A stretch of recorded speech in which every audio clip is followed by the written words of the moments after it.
Hola amigos, ¿qué tal? ¿Cómo están? El día de hoy tenemos un nuevo video para el canal y en esta ocasión ha sido realizado en la Feria del Libro de Lima, ubicado en Jesús María. Tenemos una entrevista realizada a la escritora ecuatoriana Solange Rodríguez a cargo del escritor Aarón Alba. No olviden dejarnos comentarios y seguirnos en nuestras redes sociales. Buenas tardes, estamos con Solange Rodríguez, escritora ecuatoriana, que nos acompaña en esta edición de la Feria Internacional del Libro 2022. ¿Qué tal, Solange? ¿Cómo ha sido tu paso esta vez por Perú? Hola, ¿qué tal a todos? Estoy muy contenta de volver a Lima. Esta es la tercera vez que vengo y bueno, es una ciudad preciosa de la que siempre tengo muchísimas expectativas. He pasado muy bien. Bien, Solange se caracteriza por escribir ciencia ficción, un poco de misterio, algo por ahí paranormal, también he leído. Yo quería abrir esta entrevista preguntándote, Solange, ¿por qué sientes tú que nuestra tradición necesita ciencia ficción siendo una tradición que casi siempre apuesta por lo realista en la literatura? Bueno, yo creo que justamente por eso, porque siempre apuesta por lo realista en la literatura. Y una de las cosas que yo observaba en las mesas que me han invitado a conversar es que paralelamente con esta tradición casi siempre realista o aparentemente realista, ha habido una tradición paralela y a veces ocultada, ¿no? como silenciada, que tiene que ver con la imaginación. Y contaba que en el caso de mi país, por ejemplo, hubo una generación literaria que fue la generación de los años 30, muy comprometida social y políticamente, que tenía como eslogan la realidad y nada más que la realidad. Y bueno, en su momento tuvo sentido, ¿no? Pero es muy afortunado también que se entienda que la realidad no necesariamente es esta concepción literal del mundo o mimética o muchas veces descarnada, sino también nosotros convivimos como individuos imaginantes, digamos, con el pensamiento fantástico. Así que justamente por esa razón me interesa entender la literatura como un campo mucho más amplio que solamente la realidad literal. Claro, además que es curioso porque nuestros pueblos hermanos, Perú, Ecuador, Bolivia, son pueblos que son, me parece, tradicionalmente muy creyentes o muy asiduos a historias que no tienen que ver con la realidad, ¿no? Yo tengo, por ejemplo, familia ecuatoriana, también mi bisabuela, y qué historias no me han contado que siempre tienen que ver pues con nada de lo real. Entonces esa tradición que, como tú dices, oculta, me parece muy bueno que ahora se esté apostando o en todo caso revalorizando, que esa es la palabra, por esa tradición, ¿no? Aquí te contaré que la primera novela de ciencia ficción data del año 1843, por ejemplo, de Juan Manuel Portillo. Luego hemos tenido con otros autores que ya un poco más cercanos al siglo XX, ¿no? En Ecuador, ¿de cuándo se tiene registro? Creo que más o menos se aparece al tiempo que tú acabas de citar, porque había la influencia de escritores como Julio Verne, como H.G. Wells, por ejemplo, que para aquellos escritores que habían vivido en Europa, por ejemplo, Juan Montalvo, un escritor que vivió en Europa y que es un padre fundacional de, digamos, de la nación ecuatoriana, tuvieron influencia de estas lecturas. Y bueno, aunque la tradición no habla de sus ejercicios de escritura donde hay imaginación, ellos hicieron literatura donde la imaginación fue muy importante, fue esencial, digamos, ¿no? Entonces, claro, empieza más o menos a finales del siglo XIX, inicios del siglo XX. Hay una novela que se llama Guayaquil, novela fantástica, donde hay una serie de elementos vernianos, hay globos aerostáticos, hay trenes supersónicos, o sea, y también hay como una idea de un futuro posible, ¿no? Que yo creo que claramente está influenciado por la presencia de Verne y esta idea de la apuesta tecnológica por la máquina, como que la máquina nos iba a salvar, ¿no? Y siempre un futuro que usualmente no era distópico, al menos la modernidad es una utopía maravillosa. Y ya, bueno, a medida que ha ido pasando el tiempo y nos hemos dado cuenta que en realidad, bueno, la modernidad o la fantasía de la tecnología no nos iba a volver mejores personas, ¿no? Esa mirada se ha vuelto de utopista a distopista. Y eso, entonces son ejercicios iniciales con estos diálogos de Poe.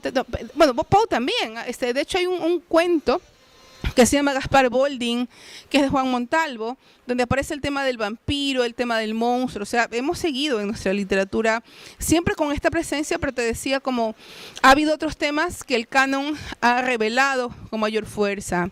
Entonces yo creo que es interesante que en este momento histórico se está volviendo a revisar, se está documentando, se está revisando lo que se entendía como la literatura inamovible, ¿no? O sea, estamos en un momento donde los esquemas, digamos, del antropoceno, de las grandes verdades se han caído y hemos empezado a descubrir otros espacios donde las verdades tal vez no son, o sea, son relativas en realidad, ¿no? Porque hay gustos y gustos al momento de consumir literatura. Por ejemplo, lo asociamos a, digamos, esta idea literal del siglo XIX del fantasma, del monstruo, ¿no? Aquello que aparece en el romanticismo.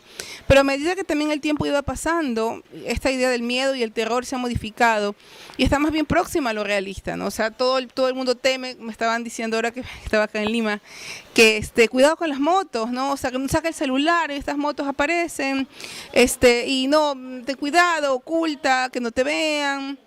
Entonces, eso se parece mucho a mi país también, ¿no?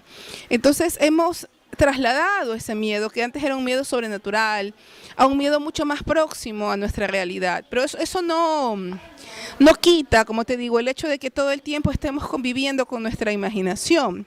Y un ejemplo de esto que te digo es, pues, digamos, o sea, por un lado está esta idea luminosa del Internet, que es un espacio donde todo es posible, accedemos a conocimientos, a verdades, pero paralelamente a la Internet está la Deep Web, ¿no? Y en la Deep Web está... Entonces, hay un espacio luminoso, pero también hay un espacio oscuro, ¿no? O sea, es como que no pudiéramos vivir sin concebir en nuestra imaginación algún tipo de miedo. Y el escritor que estuvo invitado a esta feria, que es David Roas, en un libro que se llama Tras los límites de lo real, él explica algo de una manera muy clara. Él dice, a medida que vayamos avanzando con iluminación en la civilización, porque ahorita ya nos explicamos tantas cosas, ¿no? O sea, ya no era como en el siglo XVIII que imaginábamos, no sé, o sea, algo con intuición, sino más bien hay explicación científica. A medida que vamos avanzando, también nuestra imaginación y nuestros temores van avanzando. Es como que las zonas oscuras van paralelamente avanzando junto con nosotros, porque es parte de nuestra condición. Siempre habrá algo que no podamos explicar, y eso nos condiciona como seres humanos y nos vuelve a ser ateístas, bueno, y lo que somos, ¿no? Personas que todavía tienen miedo cuando se va la luz. En Ecuador, cuéntanos un poco, Solange, ¿cómo va la movida de ciencia ficción? ¿Cómo lo ves tú el panorama actual? Creo que sobre todo hay una revisión del tema mujeres, ¿no? Que también pareciera que no habían antes de 1980, como que empezaron a aparecer cuando se empezaron a hacer talleres de literatura, ¿no? Si tú te fijas en las antologías de cuentos o las antologías críticas, entonces ahí te dicen, bueno, solamente coloco hombres porque resulta que no había mujeres. Lo que pasa es que el crítico no investigó lo suficiente, o sea, siempre ha habido autoras, pero es complicado también el poder acceder a sus propios materiales bibliográficos o sus libros, porque no había, ¿no? O sea, ese es el gran problema de nuestros países, no hay archivo. Así que yo siento que paralelamente, digamos, a la revisión del género femenino como un autor, como autoras que han venido aportando, digamos, a enriquecer la literatura ecuatoriana, también hemos empezado a considerar estos otros espacios, estos otros márgenes como la literatura fantástica, y hay una combinación muy rara entre fantástico y mujeres ahora, ¿no? O sea,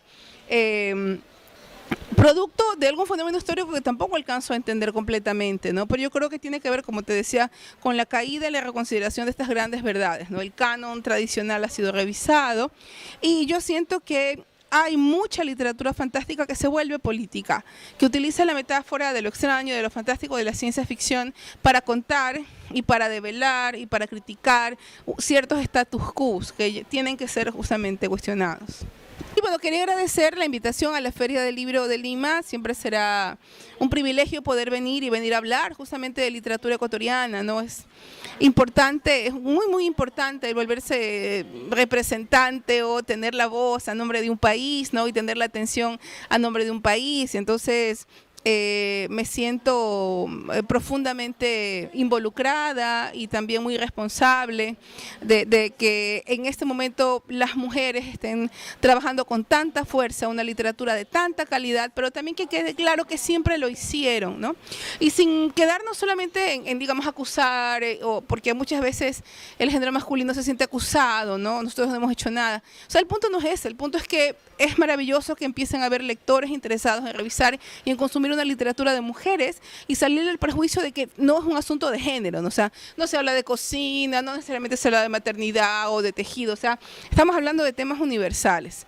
Entonces, qué bueno que siga con salud la escritura de mujeres y que también aquí en Perú se empiece a consumir con más intensidad la literatura de autoras. Por ejemplo, sé que está Katia Dawi, por ejemplo, que es una autora que ha publicado en Páginas de Espuma, es una autora que también viene a presentar libros aquí en la feria.